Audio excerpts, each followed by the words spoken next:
प्रिय छात्रों, जो आज हम टॉपिक पढ़ने जा रहे हैं वो प्रैक्टिकल की दृष्टि से अत्यंत महत्वपूर्ण एवं बहुत ही आधार ज्ञान है प्रायोगिक बॉटनी का, जिसको सभी पर आना अति आवश्यक है।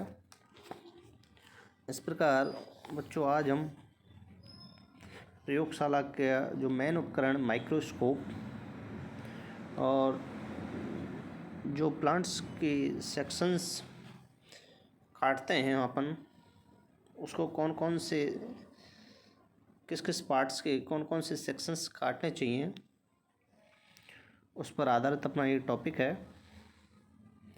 तो बच्चों, सबसे पहले हम किसी भी लैब में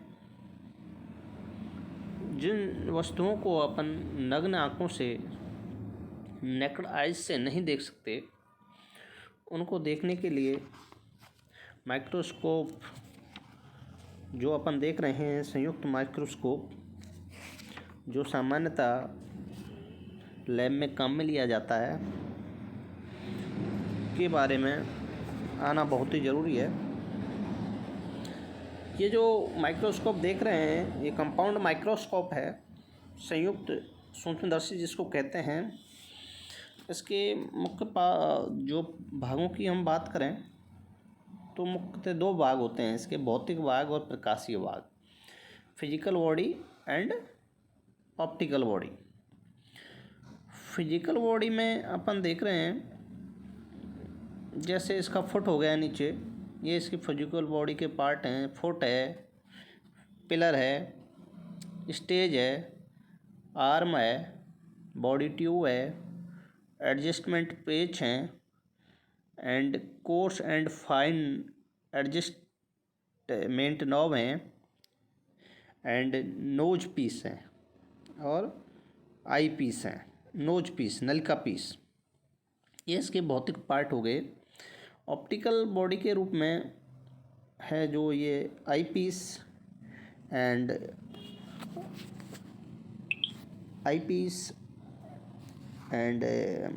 ऑब्जेक्टिव लेंस, संगराई लेंस जिसको अपन कंडेंसर लेंस, तथा डायफ्राम एंड मिरर, ये इसके ऑप्टिकल बॉडी के पार्ट हैं। तो ऑप्टिकल बॉडी में mainly eyepiece lenses, objective lenses, condenser, diaphragm and mirror सम्मिलित होते हैं। सबसे पहले हमको ये जान लेना चाहिए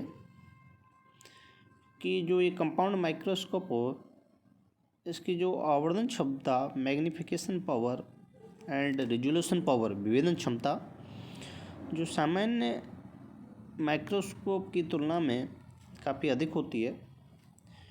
दृश्य प्रकाश जो विजिबल लाइट है अपनी 380 to 740 नैनोमीटर पर यह प्रयुक्त होता है, जिसकी आवर्धन क्षमता 100 से 400x होती है।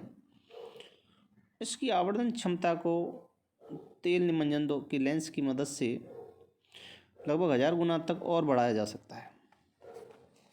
कुछ माइक्रोस्कोप्स में हम देख रहे हैं कि ऊपर एक आई पीस लेंस होते हैं, कुछ में 2 आई पीस लेंसेज होते हैं। जो एक नेत्री वाले होते हैं वो मोनोलोक्यूलर कहलाते हैं, और 2 नेत्री वाले बाइनोक्यूलर कहलाते हैं।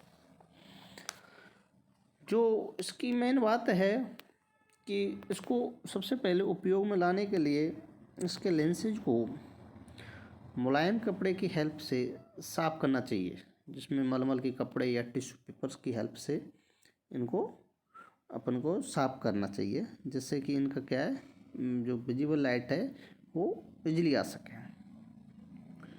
अपन दोनों लेंस जो इसमें काम करते हैं, मेनली आई लेंस जो होते हैं और नीचे ऑब्जेक्टिव लेंस होते हैं, ये दोनों लेंसेज होते हैं, ये कॉन्वेक्स लेंसेज होते हैं।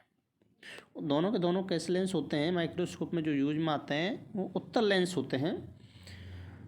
उसके अलावा जो इसमें ये नीचे कंडेंसर लगा होता है जो कि प्रकाश की मात्रा को, लाइट की जो इंटेंसिटी आएगी उसको नियंत्रित करने के लिए ये कंडेंसर लेंस है वो ऊपर नीचे किया जा सकता है।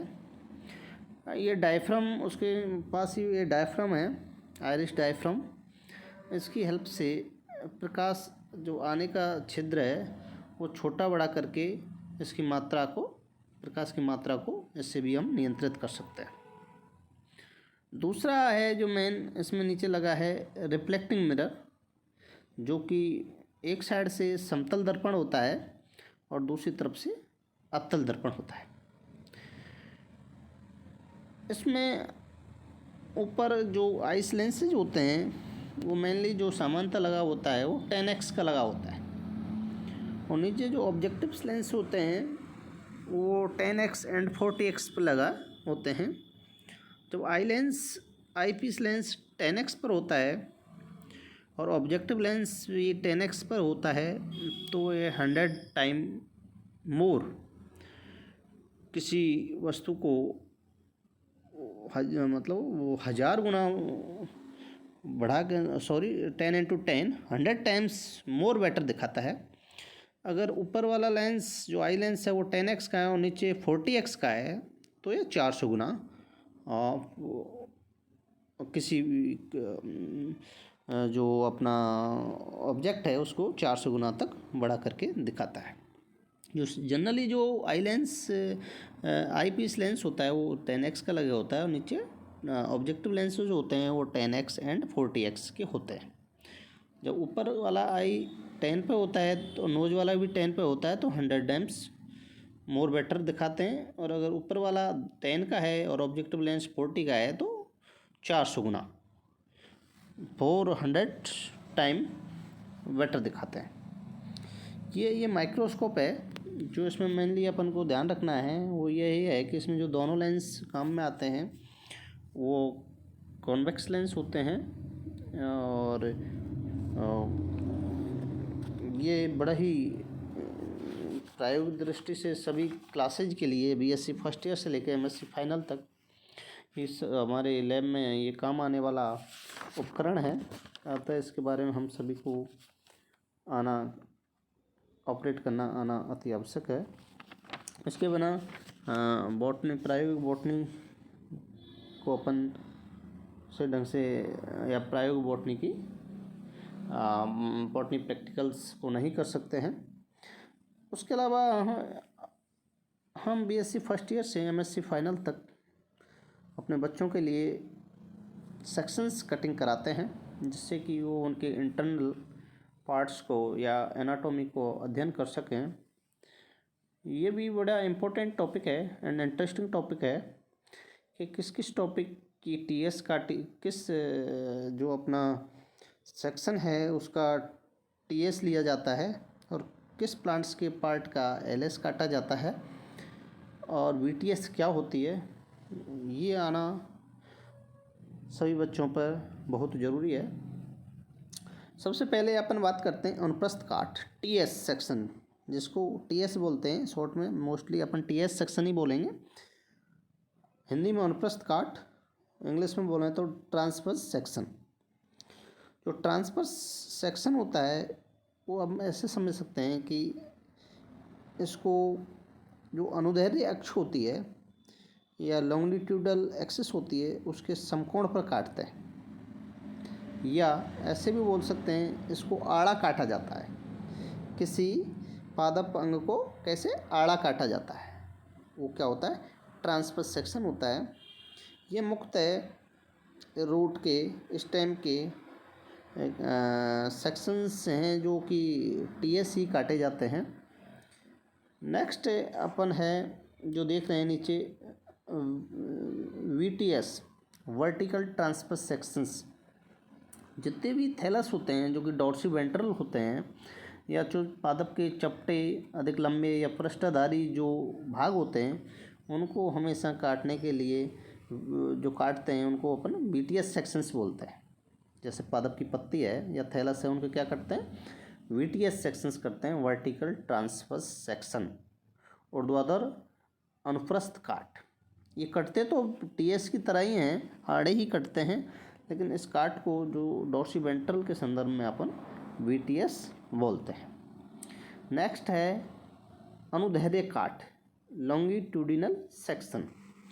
ये लॉन्गिट्यूडिनल सेक्शन है जो किसी भी पादप अंग के लंबाई में काटे हुए सेक्शंस हैं, और ये लॉन्गिट्यूडिनल एक्सिस पे काटे जाते हैं, अर्थात इसमें एलएस में अनुदैर्ध्य काट में पादप अंगों को उनकी लंबाई के साथ सेक्शंस में काटा जाता है। ये है मुख्य रूप से दो प्रकार के सेक्शंस इसमें हो सकते हैं अनुदैर्ध्य काट में, आरएलएस एंड टीएलएस। आरएलएस का मतलब है रेडियल लॉन्गिट्यूडिनल सेक्शन, जिसको हिंदी में अरीय अनुप्रस्थ काट बोलते हैं। दूसरा है टीएलएस, जिसको टेंजेंशियल लॉन्गिट्यूडिनल सेक्शंस कहते हैं, स्पर्श रेखीय अनुदैर्ध्य काट। जो एलएस किसी की त्रिज्या से काटा जाए, अर्थात किसी पादप भाग के सेंटर से लंबाई में जो काटा जाता है, जो बिल्कुल सेंटर में त्रिज्या से जो सेक्शंस लिए जाते हैं एलएस, वो क्या कहलाते हैं, आरएलएस कहे जाते हैं। और जो स्पर्श करते हुए त्रिज्या से दूर परिधि की तरफ जो भी सेक्शंस लिए जाते हैं, वो टीएलएस कहलाते हैं। जैसे इसमें अपन को डायग्राम ए में स्पष्ट दिखाया गया है आरएलएस, डायग्राम बी में टीएलएस को दिखाया गया है।